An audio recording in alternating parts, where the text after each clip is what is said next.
ಸಿಂಹ ರಾಶಿ ವೀಕ್ಷಕರಿಗೆಲ್ಲ ಸ್ವಾಗತ. ಈ ಸಿಂಹ ರಾಶಿಯವರಿಗೆ ಪ್ರಸ್ತುತ ಶನಿ ಮೀನ ರಾಶಿಯಲ್ಲಿ ಸಂಚಾರವನ್ನ ಮಾಡ್ತಾ ಇದ್ದಾರೆ. ಅಂದ್ರೆ ನಿಮ್ಮ ಒಂದು ಜನ್ಮ ರಾಶಿಯಿಂದ ಅಷ್ಟಮ ಸ್ಥಾನ ಆಗುತ್ತೆ. 1, 2, 3, 4, 5, 6, 7, 8 ಅಷ್ಟಮ ಸ್ಥಾನದಲ್ಲಿ ಶನಿಯ ಸಂಚಾರ ನಡೀತಾ ಇದೆ. ಶನಿ ಯಾವಾಗ ಮೀನ ರಾಶಿಯನ್ನು ಬಿಟ್ಟು ಮೇಷ ರಾಶಿಗೆ ಪ್ರವೇಶವನ್ನು ಮಾಡ್ತಾರೆ, ಎಷ್ಟು ದಿನಗಳ ಕಾಲ ಇಲ್ಲಿ ಸಂಚಾರವನ್ನು ಮಾಡಿ ಮತ್ತೆ ವೃಷಭಕ್ಕೆ ಹೋಗ್ತಾರೆ, ಹಾಗೇನೆ ಈ ಶನಿಯ ಮೇಷ ರಾಶಿಯ ಸಂಚಾರ ಏನಿದೆ, ಸಂಚಾರದಿಂದ ಸಿಂಹ ರಾಶಿಯಲ್ಲಿ ಹುಟ್ಟಿರ್ತಕ್ಕಂಥವ್ರಿಗೆ ಆಗ್ತಕ್ಕಂತಹ ಬದಲಾವಣೆಗಳಾದರೂ ಏನು ಅಂತಕ್ಕಂಥದ್ದನ್ನ ನಾನು ಈ ವಿಡಿಯೋದಲ್ಲಿ ಸಂಕ್ಷಿಪ್ತವಾಗಿ ತಿಳಿಸ್ತಾ ಹೋಗ್ತೇನೆ. ನೋಡಿ, ಮೊದಲನೇದಾಗಿ ಮನುಷ್ಯನ ಯಾವುದೇ ಕಷ್ಟ ಕಾರ್ಪಣ್ಯಕ್ಕೆ, ಮನುಷ್ಯನಿಗೆ ಯಾವುದೇ ಕಷ್ಟ ಬಂದರೂ ಕೂಡ ಅದಕ್ಕೆ ಶನಿಯೇ ಮೂಲ ಕಾರಣ ಅಂತಕ್ಕಂಥದ್ದು ಎಲ್ಲರ ಬಾಯಲ್ಲಿ ಬರ್ತಕ್ಕಂಥದ್ದು. ಶನಿ ಕರ್ಮಕಾರಕ. ಹಾಗೆ ಶಿಸ್ತಿಗೆ ನಮ್ಮ ಒಂದು ಏನು ನಾವು ಕರೆಕ್ಟ್ ಆಗಿಲ್ಲ ಅಂದರೆ ಶಿಸ್ತಿನ ಪಾಠ ಹೇಳ್ಕೊಳ್ತಕ್ಕಂತಹ ಗ್ರಹ ಶನಿ. ಹಾಗೆ ಮುಖ್ಯವಾಗಿ ಮನುಷ್ಯನ ಅಹಂಕಾರವನ್ನ ಕಡಿಮೆ ಮಾಡಿಬಿಟ್ಟು ಮಾನವತ್ವವನ್ನು ತಿಳಿಸ್ತಕ್ಕಂತಹ ಗ್ರಹ ಶನಿ ಗ್ರಹ. ಮಾನವತ್ವ, ಮನುಷ್ಯತ್ವವನ್ನು ತಿಳಿಸ್ತಕ್ಕಂತಹ ಗ್ರಹ ಶನಿ ಗ್ರಹ. ಶನಿ ಕರ್ಮಕಾರಕ. ನೋಡಿ, ನಾವೇನಾದ್ರೂ ತಪ್ಪುಗಳನ್ನು ಮಾಡಿದ್ರೆ ನಮ್ಮ ಜಾತಕ ರೀತ್ಯ ಅವರು ಬಲಹೀನ ಸ್ಥಿತಿಯಲ್ಲಿ ಇರ್ತಾರೆ ಅಂತ ಅರ್ಥ. ನಾವು ಯಾವುದೋ ಒಂದು ಜನ್ಮದಲ್ಲಿ ಏನೋ ಒಂದು ತಪ್ಪುಗಳನ್ನು ಮಾಡಿರ್ತೀವಿ. ಸೊ ಅದಕ್ಕೆ ತಕ್ಕಂತೆ ಅವರು ಈ ಜನ್ಮದಲ್ಲಿ ನಮಗೆ ಬಲಹೀನ ಆಗಿಬಿಟ್ಟು ಅವರು ಯಾವ ಮನೆಯ ಅಧಿಪತಿನೋ ಆ ಮನೆಗೆ ತಕ್ಕಂತೆ ಫಲಿತಾಂಶಗಳನ್ನು ಕೊಡ್ತಾರೆ ಅಂತಕ್ಕಂಥದ್ದು. ನೋಡಿ, ನಾನು ನಿಮಗೆ ಅರ್ಥ ಮಾಡಿಸೋದಕ್ಕೆ ಇಷ್ಟೆಲ್ಲ ಪ್ರಯತ್ನ ಪಡ್ತಾ ಇದ್ದೇನೆ. ವಿಡಿಯೋನ ಕರೆಕ್ಟಾಗಿ ನೋಡಿ ಅರ್ಥ ಮಾಡ್ಕೊಳ್ಳೋದಕ್ಕೆ ಪ್ರಯತ್ನ ಮಾಡಿ. ನಿಮ್ಮದೇನೋ ಜನ್ಮರಾಶಿ ಸಿಂಹ ರಾಶಿ. ಯಾವ ನಕ್ಷತ್ರದಲ್ಲಿ ಚಂದ್ರ ಯಾವ ನಕ್ಷತ್ರದಲ್ಲಿ ಇದ್ರೋ ಅವತ್ತು ನೀವು ಜನನ ಆದ ಸಮಯದಲ್ಲಿ ಚಂದ್ರ ಅಂದ್ರೆ ಮನಸ್ಸು ಕಾರಕ. ಇಲ್ಲಿ ಒಂದು ಪಾಯಿಂಟ್ ನೆನಪು ಇಟ್ಕೊಳ್ಳಿ. ಚಂದ್ರ ಯಾವ ನಕ್ಷತ್ರದಲ್ಲಿ ಇದ್ರೋ ಆ ನಕ್ಷತ್ರಕ್ಕೆ ಅಧಿಪತಿ ಯಾರೋ ಅಲ್ಲಿಂದ ನಿಮಗೆ, ಆ ಅಧಿಪತಿಯಿಂದ ನಿಮಗೆ ಗ್ರಹ ದಶೆಗಳು ಪ್ರಾರಂಭ ಆಗ್ತಾ ಹೋಗುತ್ತೆ. ಅಂದ್ರೆ ಈಗ ಫಾರ್ ಎಕ್ಸಾಂಪಲ್ ಮಕ ನಕ್ಷತ್ರದಲ್ಲಿ ಏನಾದರೂ ಹುಟ್ಟಿದ್ರೆ ಕೇತು ದಶ ಪ್ರಾರಂಭ ಆಗುತ್ತೆ. ಅದೇ ಪುಬ್ಬ ನಕ್ಷತ್ರದಲ್ಲಿ ಏನಾದರೂ ಹುಟ್ಟಿದ್ರೆ ಶುಕ್ರ ಮಹಾದಶ ಪ್ರಾರಂಭ ಆಗುತ್ತೆ. ಅದೇ ಉತ್ತರ ನಕ್ಷತ್ರದಲ್ಲಿ ಏನಾದರೂ ಹುಟ್ಟಿದ್ರೆ ಉತ್ತರ ಪಾಲ್ಗುಣಿ ನಕ್ಷತ್ರದಲ್ಲಿ ಏನಾದರೂ ಹುಟ್ಟಿದ್ರೆ ಸೂರ್ಯ ಮಹಾದಶೆಯಿಂದ ಪ್ರಾರಂಭ ಆಗುತ್ತೆ ಆ ವ್ಯಕ್ತಿಯ ಒಂದು ಜೀವನ. ಅಂದ್ರೆ ಚಂದ್ರ ಮನಸ್ಸು ಕಾರಕ, ಅಂದ್ರೆ ಅದನ್ನೇ ರಾಶಿ ಅಂತ ಕರಿತೀವಿ. ಒಂದೊಂದು ಆ ದಶಾಭುಕ್ತಿ ಯಾವ ನಕ್ಷತ್ರದಲ್ಲಿ ಸ್ಥಿತರಾಗಿದ್ರೋ ಆ ನಕ್ಷತ್ರಗಳ ಅಧಿಪತಿ ಯಾರು? ಮಕ ನಕ್ಷತ್ರಕ್ಕೆ ಅಧಿಪತಿ ಕೇತು, ಅಂದ್ರೆ ಕೇತು ದಶೆಯಿಂದ ಪ್ರಾರಂಭ ಆಯಿತು ಅವನ ಜೀವನ. ಒಂದೊಂದು ದಶಾಭುಕ್ತಿ ಬಂದಾಗಲಿಲ್ಲ. ಕೇತು ದಶ ಆದಮೇಲೆ ಶುಕ್ರ ದಶ 20 ವರ್ಷ ಇರುತ್ತೆ. ಶುಕ್ರ ದಶ ಆದಮೇಲೆ ಸೂರ್ಯ ಮಹಾದಶ 6 ವರ್ಷಗಳ ಕಾಲ ಇರುತ್ತೆ. ಸೂರ್ಯ ಮಹಾದಶ ಆದಮೇಲೆ ಚಂದ್ರ ಮಹಾದಶ 10 ವರ್ಷಗಳ ಕಾಲ ಇರುತ್ತೆ. ಚಂದ್ರ ಮಹಾದಶ ಆದಮೇಲೆ ಕುಜ ಮಹಾದಶ 7 ವರ್ಷಗಳ ಕಾಲ ಇರುತ್ತೆ. ಕುಜ ದಶ ಆದಮೇಲೆ ನಿಮ್ಗೆ ಮತ್ತೆ ರಾಹು ದಶೆ ಬರುತ್ತೆ. ರಾಹು 18 ವರ್ಷಗಳ ಕಾಲ ಇರುತ್ತೆ. ಅಂದರೆ ಒಂದೊಂದು ಗ್ರಹಗಳ ದಶಾಭುಕ್ತಿ ಬಂದಾಗಲೆಲ್ಲ ಅವರು ನಮ್ಮ ಜನ್ಮ ಜಾತಕದಲ್ಲಿ ಎಲ್ಲಿ ಸ್ಥಿತರಾಗಿದ್ದಾರೆ, ಹಾಗೇನೆ ಅವರು ನಮಗೆ ಯೋಗಕಾರಕರ. ಹಾಗೆ ಅವರು ಯಾವ ಮನೇಲಿ ಕುತ್ಕೊಂಡಿದ್ದಾರೆ, ಅವರು ಯಾವ ನಕ್ಷತ್ರದಲ್ಲಿ ಕುತ್ಕೊಂಡಿದ್ದಾರೆ, ಎಷ್ಟು ಅಷ್ಟಕ ವರ್ಗ ಬಿಂದುಗಳು ತುಂಬ ಮುಖ್ಯ. ಪ್ಲಾನೆಟ್ ಸ್ಟ್ರೆಂತ್ ಅಂತ ಕರಿತೀವಿ. ಈಗ ಅಷ್ಟಮ ಸ್ಥಾನದಲ್ಲಿ ನಿಮಗೆ ಶನಿಯ ಸಂಚಾರ ನಡೀತಾ ಇದೆ. ಸಿಂಹರಾಶಿಯಲ್ಲಿ ಲಕ್ಷಾನುಗಟ್ಟಲೆ ಹುಟ್ಟಿರ್ತಾರೆ. ಆದರೆ ಅಷ್ಟಮ ಶನಿ ಬಾಧೆ ತುಂಬ ಕಡಿಮೆ ಜನಕ್ಕೆ ಆಗ್ತಾ ಇರುತ್ತೆ. ಯಾಕೆ? ಅವರ ದಶಾಭಕ್ತಿಗಳು ತುಂಬ ಮುಖ್ಯ. ನೋಡಿ, ಸಿಂಹ ರಾಶಿ ನಮ್ಮ ಮನಸ್ಸು. ಹಾಗಾದ್ರೆ ಯಾವುದು ಮುಖ್ಯ ನಮ್ಮ ಜಾತಕ ರೀತ್ಯ? ಲಗ್ನ ತುಂಬ ಮುಖ್ಯ. ನೀವು ಮೇಷ ಲಗ್ನದಲ್ಲಿ ಏನಾದರೂ ಹುಟ್ಟಿದ್ದೀರಾ, ವೃಷಭ ಲಗ್ನದಲ್ಲಿ ಏನಾದರೂ ಹುಟ್ಟಿದ್ದೀರಾ, ಮಿಥುನ ಲಗ್ನನ, ಕರ್ಕಾಟಕ ಲಗ್ನನ, ಅಥವಾ ಸಿಂಹ ಲಗ್ನ ಸಿಂಹ ರಾಶಿ. ಚಂದ್ರ ಎಲ್ಲಿದ್ದು ಅದೇ ಲಗ್ನ ಆದರೆ ಅದೇ ಸಿಂಹ ರಾಶಿನೂ ಅದೇ, ಲಗ್ನನೂ ಅದೇ. ಕನ್ಯಾ ಲಗ್ನದಲ್ಲಿ ಏನಾದರೂ ಹುಟ್ಟಿದ್ದೀರಾ, ತುಲಾ ಲಗ್ನದಲ್ಲಿ ಏನಾದರೂ ಹುಟ್ಟಿದ್ದೀರಾ, ವೃಶ್ಚಿಕ ಲಗ್ನದಲ್ಲಿ ಏನಾದರೂ ಹುಟ್ಟಿದ್ದೀರಾ, ಧನುಸ್ಸು ಲಗ್ನದಲ್ಲಿ ಏನಾದರೂ ಹುಟ್ಟಿದ್ದೀರಾ, ಅಥವಾ ಮಕರನ ಅಥವಾ ಕುಂಭನ ಅಥವಾ ಮೀನನ ಅಥವಾ ಯಾವ ಲಗ್ನದಲ್ಲಿ ಹುಟ್ಟಿದ್ದೀರಾ ಅನ್ನೋದು ಮುಖ್ಯ. ಒಂದೊಂದು ಲಗ್ನಕ್ಕೆ ಒಂದೊಂದು ಗ್ರಹ ದಶ ಮುಖ್ಯವಾಗಿರ್ತಕ್ಕಂಥದ್ದು. ಅಂದರೆ ಮೇಷ ಲಗ್ನಕ್ಕೆ ಪಂಚಮ ಸ್ಥಾನ ತುಂಬ ಮುಖ್ಯ. ನಮಗೆ ಒಳ್ಳೆ ಸಂತಾನ ಆಗ್ಬೇಕಂದ್ರೂ, ಸಂತಾನದಿಂದ ಸುಖ ಇರಬೇಕಂದ್ರೂ, ಅಂದರೆ ಅವ್ರ ಮದುವೆ, ಅವ್ರ ಮಕ್ಕಳು ಅಥವಾ ಅವ್ರಿಗೆ ಎಜುಕೇಷನ್ ಆಗಿರ್ಬೋದು, ಅದೆಲ್ಲ ಚೆನ್ನಾಗಿ ಆಗಬೇಕು, ಒಳ್ಳೆ ಹೆಂಡತಿ ಸಿಗಬೇಕು, ಒಳ್ಳೆ ಗಂಡ ಸಿಗಬೇಕು, ಇದೆಲ್ಲ ಪಂಚಮ ಸ್ಥಾನ ಮುಖ್ಯ. ಪೂರ್ವ ಪುಣ್ಯ ಸ್ಥಾನ. ನೀವು ಯಾವುದೋ ಜನ್ಮದಲ್ಲಿ ಪುಣ್ಯ ಮಾಡಿದರೆ ಒಳ್ಳೆ ಮಕ್ಕಳು ಹುಡ್ತಾರೆ, ತುಂಬ ಚೆನ್ನಾಗಿರುತ್ತೆ ನಿಮ್ಮ ಜೀವನ. ಪಂಚಮ ಸ್ಥಾನ ಅಂದರೆ ನಮ್ಮ ಬುದ್ಧಿವಂತಿಕೆ ಯಾವ ಥರ ಇದೆ, ನಾವು ಯಾವ ಥರ ಬುದ್ಧಿವಂತಿಕೆ ಉಪಯೋಗಿಸ್ಬಿಟ್ಟು ನಾವು ಕೆಲಸ ಕಾರ್ಯಗಳನ್ನು ಮಾಡ್ತಾ ಇದ್ದೇವೆ. ನಾವು ಶೇರ್ ಮಾರ್ಕೆಟಲ್ಲಿ ಏನಾದರೂ ಇನ್ವೆಸ್ಟ್ಮೆಂಟ್ ಮಾಡ್ತಾ ಇದ್ದೀವಾ, ನಷ್ಟ ಏನಾದರೂ ಬರ್ತಾ ಇದೆಯಾ, ಲಾಸ್ ಮಾಡ್ಕೊಂಡಿದ್ದೀವಾ, ಅದೆಲ್ಲ ಪಂಚಮ ಸ್ಥಾನ ತುಂಬ ಮುಖ್ಯ. ನಮ್ಮ ಬುದ್ಧಿ ಯಾವ ಥರ ಇರುತ್ತೋ ಅಲ್ಲಿ ಧನಸ್ಥಾನನೂ ಕೂಡ ಆಕ್ಟಿವೇಟ್ ಆಗುತ್ತೆ. ಮೇಷಲಗ್ನದಲ್ಲಿ ಏನಾದರೂ ಹುಟ್ಟಿದ್ರೆ ಧನಸ್ಥಾನ ಯಾವುದು? ಶುಕ್ರ. ವೃಷಭ ರಾಶಿ ಆಗುತ್ತೆ, 2ನೇ ಮನೆ. ಅಂದರೆ ಪಂಚಮ ಸ್ಥಾನ ತುಂಬ ಇಂಪಾರ್ಟೆಂಟ್. ಹಾಗೆ ನವಮ ಸ್ಥಾನ ನೋಡಿ, ಕೆಲವರು ಮಕ್ಕಳು ಹುಟ್ಟಿದ ತಕ್ಷಣ ತಂದೆ ತಾಯಿಗಳು ತುಂಬ ದೂರ ಆಗೋದು, ಅಥವಾ ತಂದೆಗೆ ತುಂಬ ತೊಂದರೆ ಆಗೋದು, ಉದ್ಯೋಗದಲ್ಲಿ ತೊಂದರೆಗಳಾಗೋದು, ಸಾಕಷ್ಟು ಈ ಥರ ನಾವು ನೋಡ್ತಾ ಇರ್ತೀವಿ. ಬಿಕಾಸ್ ಆಫ್ ನವಮ ಸ್ಥಾನ ತುಂಬ ಮುಖ್ಯ. ಇದೆಲ್ಲ ನಾವು ನೋಡಿ ಅದೃಷ್ಟದ ಸ್ಥಾನ ಅಂತ ಕರಿತೀವಿ ನಾವು. ಆಮೇಲೆ ಲಗ್ನ ಸ್ಥಾನ, ಲಗ್ನಾಧಿಪತಿ ಯಾರು? ಇಲ್ಲಿ ಮೇಷಲಗ್ನಕ್ಕೆ ಕುಜ. ಲಗ್ನ ಅಂದರೆ ಏನು? ನಮ್ಮ ಗುಣ ಸ್ವಭಾವ ಯಾವ ಥರ ಇರುತ್ತೆ, ನಾವು ಯಾವ ಥರ ನಡ್ಕೊಳ್ತೀವಿ, ನಮ್ಮ ಶರೀರ ಆಕೃತಿ ಯಾವ ಥರ ಇರುತ್ತೆ, ಎತ್ತರ ಇದೀವಾ, ಕುಳ್ಳುಕಿದೀವ, ನೋಡೋಕೆ ಚೆನ್ನಾಗಿದ್ದೀವ, ಮೂಗು ಹೇಗಿದೆ, ಕಣ್ಣು ಹೇಗಿದೆ, ಇದೆಲ್ಲ ಲಗ್ನ ಇರು.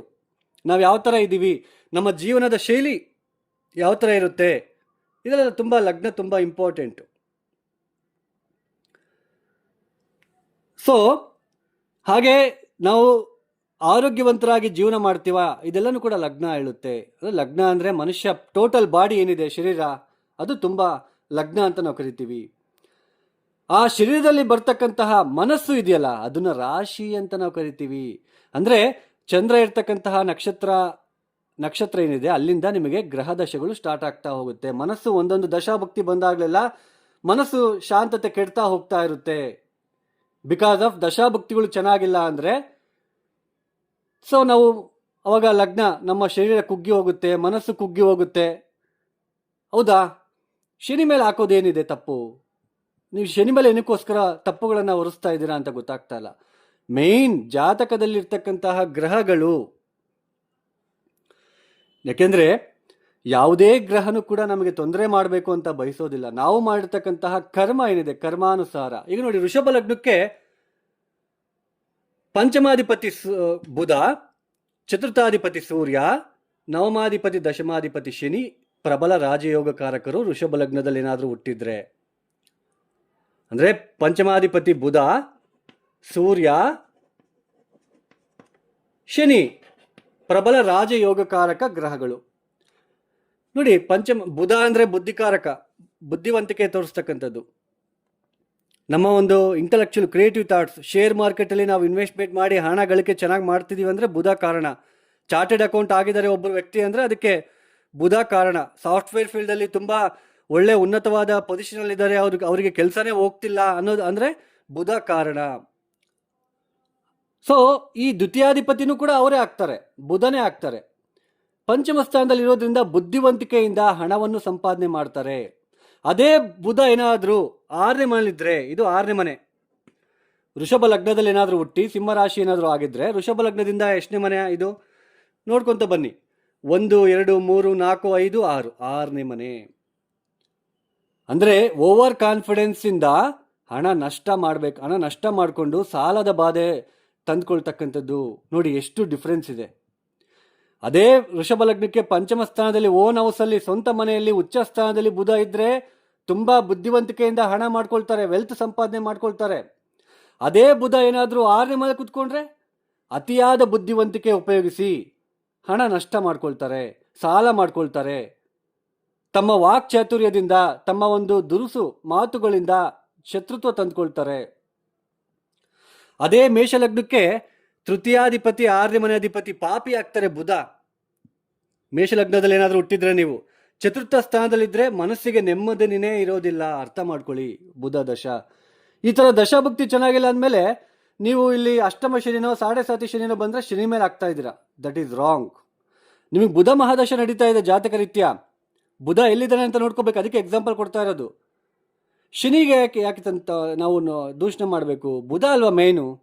ನಮ್ಮ ಜಾತಕ ರೀತಿಯ ಬುಧ ಅಂದರೆ ನಿಮ್ಮ ಜನ್ಮ ರಾಶಿಯಿಂದ, ರಾಶಿ ಅಂದರೆ ಮನಸ್ಸು ಅಂತ ಹೇಳಿದೆ, ಆ ಮನಸ್ಸು ಕೆಟ್ಟೋಗೋದಕ್ಕೆ, ಆ ಮನಸ್ಸು ತುಂಬ ತೊಂದರೆ ಅನುಭವಿಸೋದಕ್ಕೆ, ನೋವು ಪಡೋದಕ್ಕೆ ಆ ದಶಾಭುಕ್ತಿನೇ ಕಾರಣ. ಯಾವ ಗ್ರಹಗಳ ದಶೆಯಿಂದ ಆರಂಭ ಆಯಿತೋ, ನಾವು ಯಾವ ಲಗ್ನದಲ್ಲಿ ಹುಟ್ಟಿದ್ದೀವೋ ಅದು ತುಂಬ ಮುಖ್ಯ. ಶನಿ ಕರ್ಮಕಾರಕ,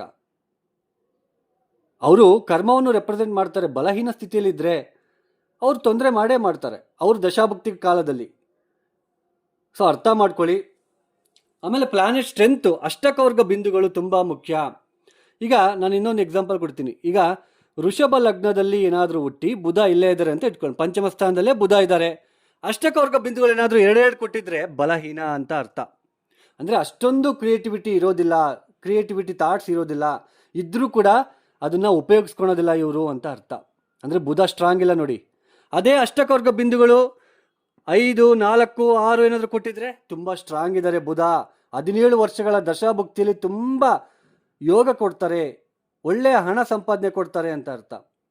ಅಂದರೆ ಸಿಂಹರಾಶಿಯಿಂದ ಅಷ್ಟಮ ಸ್ಥಾನದಲ್ಲಿ ಶನಿ ಇದಾರಲ್ವಾ, 0, 1, 2 ಅಷ್ಟಕವರ್ಗ ಬಿಂದುಗಳು ಏನಾದರೂ ಕೊಟ್ಟು ನಿಮಗೆ ಇದೇ ಸಮಯದಲ್ಲಿ ಶನಿ ಮಹಾದಶನೂ ನಡೀತಾ ಇದ್ರೆ ಅರ್ಥ ಮಾಡ್ಕೊಳ್ಳಿ. ಅಷ್ಟಮ ಶನಿ ಒಂದು ಕಡೆ ನಿಮ್ಮ ಜಾತಕ ರೀತ್ಯ ಶನಿ ಮಹಾದಶ, ಶನಿ ಏನಾದರೂ ಬಲಹೀನ ಆಗಿ ನಿಮ್ಮ ಜಾತಕ ರೀತ್ಯ ಅಷ್ಟಕವರ್ಗ ಬಿಂದುಗಳು ಕಡಿಮೆ ಕೊಟ್ಟು, ಈಗ ವೃಶ್ಚಿಕ ಲಗ್ನಕ್ಕೆ ಶನಿ ಯೋಗಕಾರಕ ಅಲ್ಲ, ಶನಿ ಅಂತ ಒಳ್ಳೆ ಫಲಿತಾಂಶ ಕೊಡಲ್ಲ. ಸೊ ಆ ಥರ ಏನಾದರೂ ನಿಮಗೆ ಯೋಗಕಾರಕನಲ್ಲದೆ ಅವಯೋಗಕಾರಕನಾಗಿ ಅಷ್ಟಮಾಧಿಪತಿನೋ ತೃತೀಯಾಧಿಪತಿನೋ ಅಥವಾ ವ್ಯಯಾಧಿಪತಿನೋ ಅಥವಾ 6ನೇ ಮನೆ ಅಧಿಪತಿಯಾಗಿ ಅವನ ದಶಾಭುಕ್ತಿ ನಡೀತಾ ಇದ್ದು ಅದೇ ಸಮಯದಲ್ಲಿ ನಿಮಗೆ ಅಷ್ಟಮ ಶನಿ ಬಂದಾಗ ತೊಂದರೆಗಳು ಜಾಸ್ತಿ ಆಗ್ತಾ ಹೋಗುತ್ತೆ.